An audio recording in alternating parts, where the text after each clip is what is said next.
मैंने मारा दीपक सेठ को। मैंने चाकू से मार डाला उसको। क्यों? क्योंकि मैं उनसे नफरत करता था, नफरत। हमारी जिंदगी तबाह कर डाली थी उन्होंने। मेरी माँ की जो मेरे मन में तस्वीर थी, उनकी वजह से टूटकर बिखर गई। मैंने कसम खाई थी कि जब मुझे मौका मिलेगा मैं उनका मर्डर कर दूंगा, और मुझे मौका मिला। जब मुझे उनके कमरे से चीख सुनाई थी तो मैं उनके कमरे में गया। बिस्तर पे चाकू पड़ा था और उस चाकू से मैंने उन्हें मार डाला, और मैं उन्हें तब तक मारता गया जब तक वो मर नहीं गए। I killed that bastard. मैंने उन्हें मार डाला because I hated him. I hated that bastard. I killed him. I killed दीपक सेठ। ये झूठ बोल रहा है, रोहन झूठ बोल रहा है योर ऑनर। इसने गीता की कसम खाई है, फिर भी ये झूठ बोल रहा है। इसने दीपक सेठ का कत्ल नहीं किया है। दीपक सेठ का कत्ल मैंने किया है, खुद मैंने। उस छुरे से जो उनके बिस्तर के पास पड़ा था, मैंने उन्हें मार दिया। I stabbed him to death. मैं मिसेस नूतन अतुल बजाज को हुक्म देता हूं कि वो कटघरे में आए और अपना बयान दें।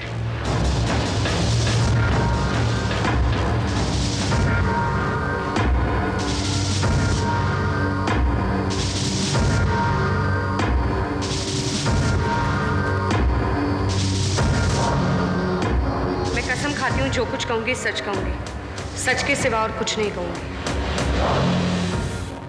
जज साहब, मैं गुनहगार हूं। मैं अब तक खामोश रही और चुपचाप सब कुछ देखती रही। मैंने 2 गुनाह किए हैं, एक दीपक सेठ का खून करने का, और दूसरा उन्हें अब तक छिपाकर रखने का। लेकिन बात मेरे बेटे तक आकर ही रुक गई, और ये मुझसे देखा नहीं गया। औलाद से रिश्ता एक ऐसा रिश्ता होता है जिसमें कोई स्वार्थ नहीं होता। मिसेस नूतन बजाज, औलाद एक ऐसा रिश्ता है जिसके लिए इंसान बड़ी से बड़ी कुर्बानी दे सकता है, बड़ा से बड़ा झूठ बोल सकता है, बड़े से बड़े गुनाह पर पर्दा डाल सकता है। कहीं ऐसा तो नहीं है कि उसी जज्बे के तहत आप रोहन का इल्जाम अपने ऊपर ले रही हो? नहीं वकील साहब, ये खून मैंने किया है। उस दिन मैंने अचानक दीपक सेठ को चिल्लाते हुए सुना। मैं भागी भागी उनकी रूम की तरफ गई तो दीपक सेठ वहां चिल्ला रहे थे कि कोई मुझे मारने आया था, कोई मुझे मारने आया था। मैंने आसपास देखा तो वहां कोई भी नहीं था। मुझे लगा शायद वो सपने में डर गए होंगे। एक छोटे बच्चे की तरह थे वो, उन्हें एक छोटे बच्चे की तरह संभालना पड़ता था। मैंने उन्हें अपने गले लगा लिया और पुचकारने लगी। एक छोटे बच्चे की तरह वो मुझसे लिपटे रहे। अचानक वो एक छोटे बच्चे से बड़े होने लगे। ये तजुर्बा मेरे लिए नया था, वो ऐसा कभी नहीं करते थे। फिर अचानक उन्होंने अरे दीपक, दीपक ये क्या कर रहे हो तुम? प्लीज मुझे छोड़कर मत जाओ। दीपक होश में आओ। दीपक, दीपक ये तुम क्या कर रहे हो? सो जाओ, सो जाओ दीपक। सो जाओ, तुम भी मेरे पास सो जाओ।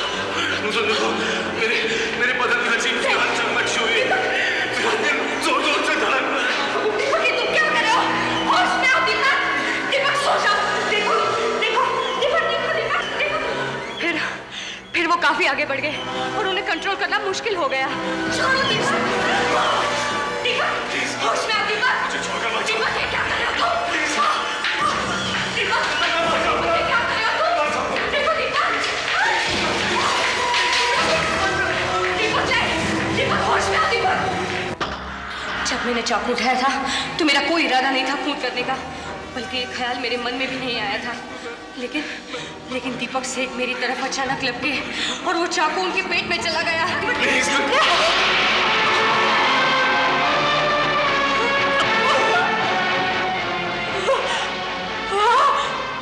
ये मेरे लिए एक बहुत बड़ा शौक था। फिर मैं फौरन चिल्लाई और भागने लगी डॉक्टर को बुलाने। तभी दीपक ने मेरा हाथ पकड़ लिया।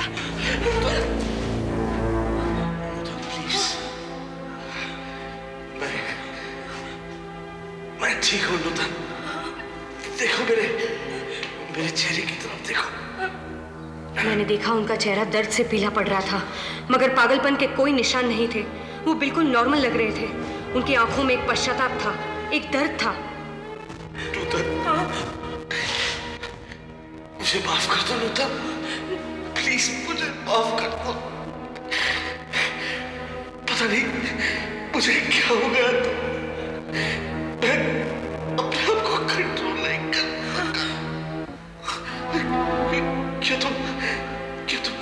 सकती हूँ कि मैं दीपक तुम्हारे साथ ऐसी हरकत करूंगा? नहीं। पता नहीं क्यों मुझ पे पागलपन सवार हो गया। मुझे माफ कर दो नूतन, प्लीज मुझे माफ कर दो।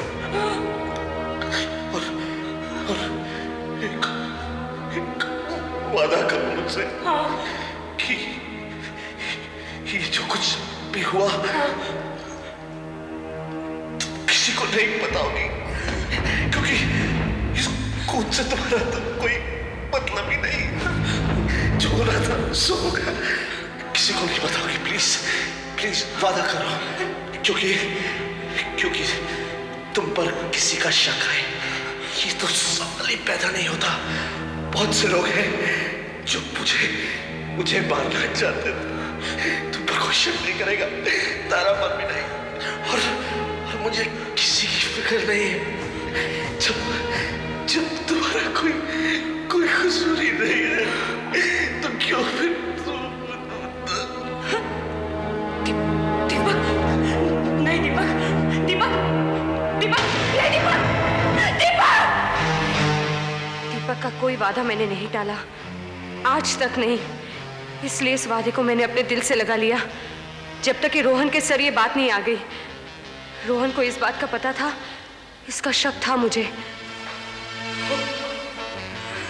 मैंने दीपक को बेड पर लेटा दिया, जैसे किसी ने सोते हुए में उसका खून कर दिया हो।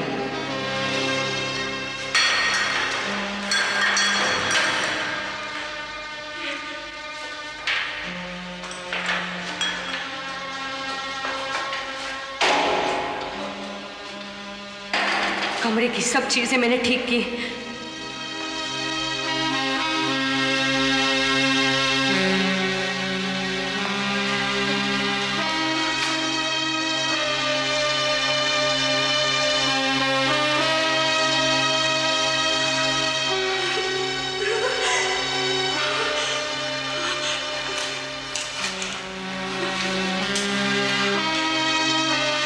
अपने बदन का खून छिपाने के लिए मैंने एक चादर ओढ़ ली। उस समय मुझे लगा कि कोई और भी कमरे में है। मैं बाहर की तरफ भागी तो देखा रोहन वहां खड़ा था।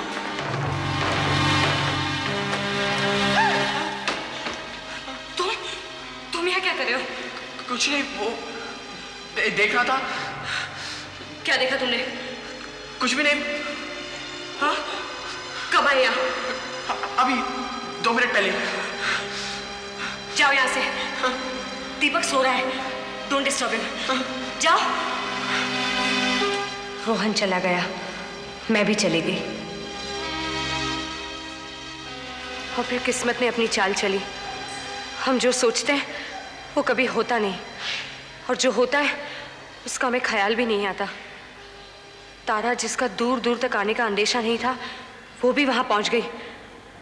और फिर आगे की कहानी तो सबको मालूम है।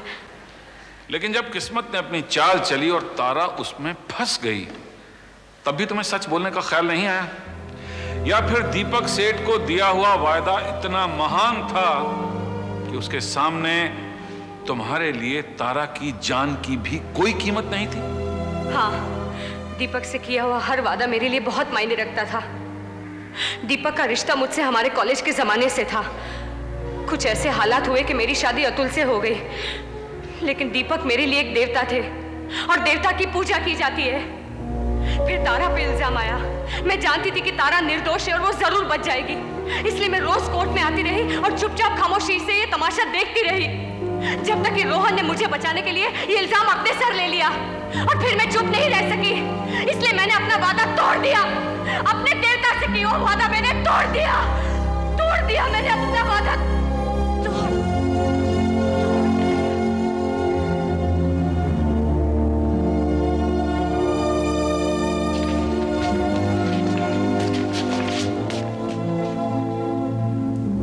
अदालत हुक्म देती है कि मिसेस नूतन बजाज को फौरन अस्पताल ले जाया जाए। कोर्ट की अगली कार्यवाही इनकी तबीयत ठीक होने के बाद शुरू की जाएगी। अदालत मिस तारा सहगल को इस केस में बाइज्जत बरी करती है।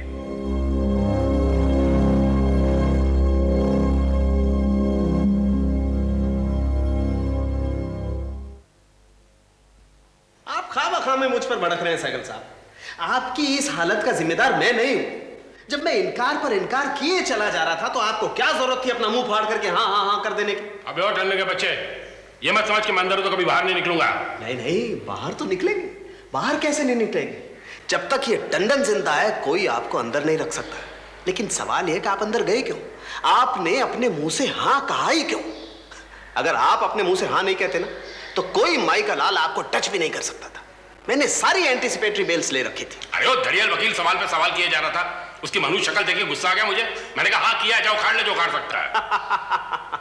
अरे सहगल साहब, यही तो कानूनी दावपेच है। आदमी को साले को इतना कसो कि वो हड़बड़ाहट में हाँ बोल दे। हाँ ठीक है, अब गलती होगी, कुछ कर। कुछ ना कुछ तो करना ही पड़ेगा। अब सबसे पहले सवाल ये पूछा जाएगा कि आप वहां गए क्यों थे? बहरहाल जब कातिल पकड़ा ही गया है तो कोई कहीं भी जाए, इससे उन्हें क्या? तो हम ये साबित कर देंगे कि आपका वहां जाने से कत्ल का कोई इरादा नहीं था। वो सब कुछ आपसे जबरदस्ती कहलवाया गया है। और बाकी के जो कत्ल आपने कबूल किए हैं वो एक पागलपन की हरकत थी। जी हाँ, हम साबित करेंगे कि आपको कभी कभी पागलपन के दौरे पड़ते हैं। अगर ये साबित कर दिया जाए सहगल साहब कि आपको कभी कभी पागलपन के दौरे पड़ते हैं तो आपको एक कुत्ते जैसी जिंदगी नहीं बितानी पड़ेगी। अबे क्या अनाप शनाप बके जा रहा है? कभी पागल कहता है, कभी कुत्ता कहता है। होश की दवा कर। अरे सहगल साहब, वो कोर्ट का जज कहेगा, इससे तो अच्छा है ना मैं ही कह दूं। अब आप एक काम कीजिए, उस दीवार से अपना सर फोड़ लीजिए। क्या? इससे मालूम क्या होगा? आपको इस जेल से हॉस्पिटल में शिफ्ट कर दिया जाएगा। अरे वहां पर कम से कम आप अच्छी तरह से रह तो सकेंगे। तू क्या समझ बैठा है? मैं यहाँ पूरी जिंदगी काटने आया हूँ। बाहर निकलने का बंदोबस्त कर मेरे। करूंगा। इस टंडन का दिमाग दोधारी तलवार है सहगल साहब। गुलशन ग्रोवर की तरह डायलॉग बोलने बंद कर और कुछ काम की बात कर। करूंगा, ऐसा कुछ करूंगा कि सब लोग देखते रह जाएंगे।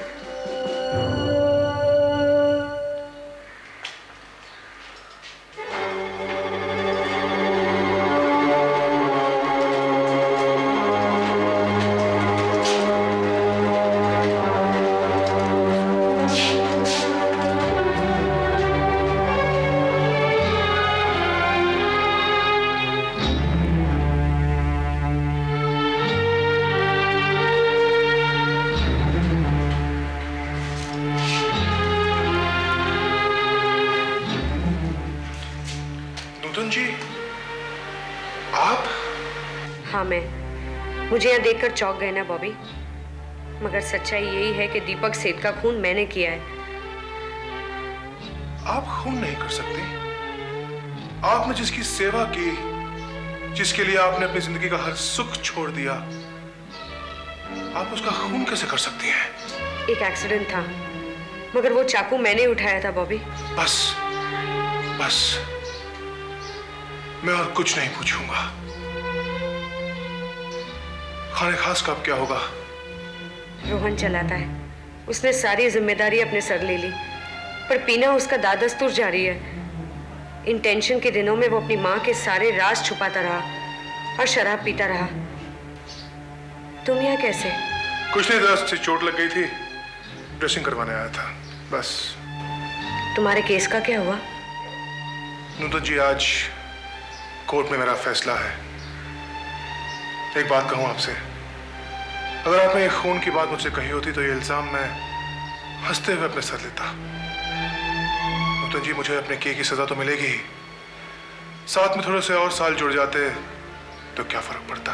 नहीं बॉबी, मैं गुनाह के इस बोझ के साथ और नहीं जीना चाहती। मैंने दीपक सेठ को हमेशा देवता माना है, और देवता के सामने होने या ना होने से क्या फर्क पड़ता है? उसकी पूजा तो बरहार होती रहेगी। चलता हूं नूतन जी, शायद फिर मुलाकात हो। होगी, अगर मिलने की ख्वाहिश रहे तो मुलाकात जरूर होगी।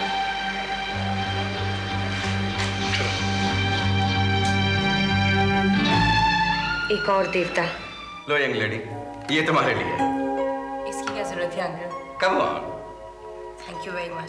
एनीवे अपना मुंह खोलो। Oh thank you. दिव्या ने इतना तो करना ही था, तुम पहली बार हमारे घर आई हो। We are so thrilled कि एक इंटेलिजेंट और स्मार्ट लड़की हमारे बेटे के साथ काम करती है। That's right. It's my pleasure to work with him, auntie. वो तो तुम तब कह रही हो ना क्योंकि नहीं हो। थोड़ी देर में पता लग जाएगा what a pain he is to work with. Uncle मुझे आपसे एक बात पूछनी है। हाँ पूछो। आपको ऐसा क्यों लगता है कि आपका बेटा इतना नालायक है? ये तो मजाक करते हैं, इनकी आदत जो है। नहीं, मैं सीरियसली पूछ रही हूँ, क्योंकि अगर हम सब ऐसा सोचते हैं तो क्या हमारे सोचने का कारण सेम है? तुमसे ये उम्मीद नहीं थी, तुम भी डैड के साथ मिल गई। लेकिन अब आपको मुझसे ऐसी ही उम्मीदें होनी चाहिए, क्योंकि मैं पूरी तरह से अंकल की तरफ हूँ। That's right. Don't worry Gautam, मैं तुम्हारे साथ हूँ, हम दोनों काफी हैं इनके लिए। देखते हैं किसकी साइड ज्यादा स्ट्रांग है। किसकी साइड ज्यादा स्ट्रांग है वो अगली बार जब देवयानी आएगी तब हम डिसाइड कर लेंगे। अब मुझे इसे छोड़ने जाना है। तुम डर गए? कम ऑन डैड, इस गलतफहमी मत रहना। ओके आंटी, चलती हूँ।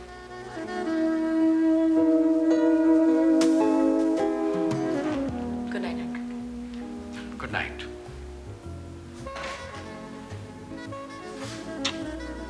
Bye bye. बेटे अपना ख्याल रखना।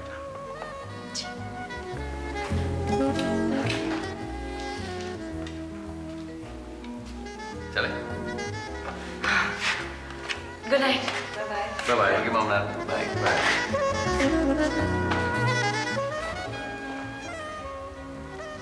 गीता, ये कितनी अच्छी लड़की है ना? हाँ Jitendra, she is god sent. भगवान ने इसे हमारे लड़के के लिए भेजा है। सही कह रही हो।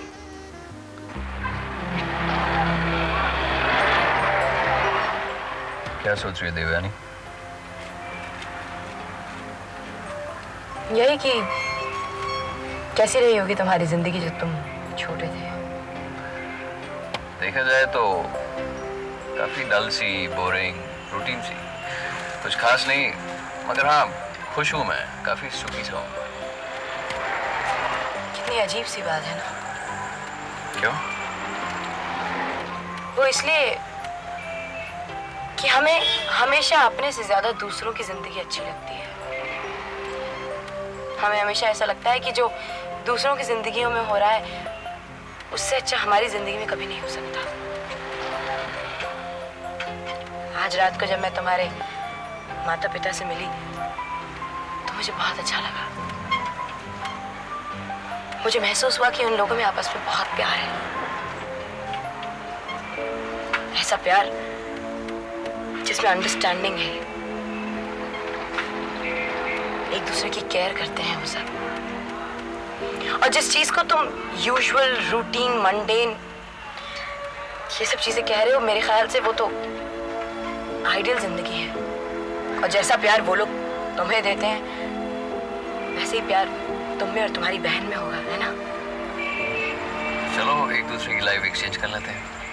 और वैसे भी तुम्हारी लाइफ तो काफी ड्रामेटिक रही है, इनफैक्ट कहना चाहिए काफी सेंसेशनल रही है। तुम मजाक कर रहे हो? देखा जाए तो मजाक ही कर रहा हूँ। शायद ही मैं किसी चीज के लिए अपनी जिंदगी को एक्सचेंज करना चाहूँ। टचवुड, हमारी फैमिली में काफी प्यार है, ये सब मम्मी डैडी की वजह से। तुम्हें नहीं लगता कि मैं बहुत ही खराब हालातों में बड़ी हुई? देवयानी सच पूछो तो तुमने वही भुगता है जो तुम्हारी तकदीर में लिखा है। मैं ये नहीं कहता कि मेरी मम्मी डैडी की लाइफ में अप्स एंड डाउन्स नहीं आए हैं। फर्क सिर्फ इतना है कि जिंदगी ने कभी उन्हें इतना मजबूर नहीं किया कि उसके काले हिस्से हमें दिखाएं, तब जब हम छोटे थे। डेफिनेटली उन्होंने कोशिश जरूर की होगी कि उनकी प्रॉब्लम्स उन्हीं तक रहें, और कुछ मजबूरी आ गई होगी। तुम्हें ऐसा नहीं लगता गौतम कि माँ बाप ने जो खुद अपने कर्म करे हैं, जो खुद गलतियां की हैं, जो उनकी तकदीर में खुद लिखा हुआ है, उसका फल उनके बच्चे तो न झेले कम से कम? देवयानी, कुछ चीजें ऐसी होती हैं जो इंसान के बस में नहीं होती। वो लोग बहुत ही खुशनसीब होते हैं जो अपनी जिंदगी को इस कदर संभाल लेते हैं जिससे उसका प्रभाव किसी दूसरी जिंदगी पर ना पड़े, और ऐसे लोग बहुत ही कम हैं। तुम मेरी तकलीफ नहीं समझ सकते हो गौतम, कभी नहीं समझ सकते हो, क्योंकि तुमने वो सब झेला ही नहीं है जो मैंने झेला है, जो मैंने एक्सपीरियंस किया है। वो सब एक्सपीरियंस नहीं किया है, इसीलिए मैं ये सब ज्यादा समझ सकता हूँ। इन सब से दूर रह के मैं इसको एक अलग नजरिए से समझ सकता हूँ। खैर अब छोड़ो इस बात को, हम भी कितना डिप्रेसिंग डिस्कशंस करने में लगे हुए हैं। और वैसे भी अब मेरा घर आ ही गया है। घर तो तुम उसी दिन पहुंच गई थी पगली, जब तुमने पहली बार मेरे ऑफिस में कदम रखा था। उस जगह पहुंच गई थी जहां हमेशा तुम्हारा ख्याल रखा जाएगा।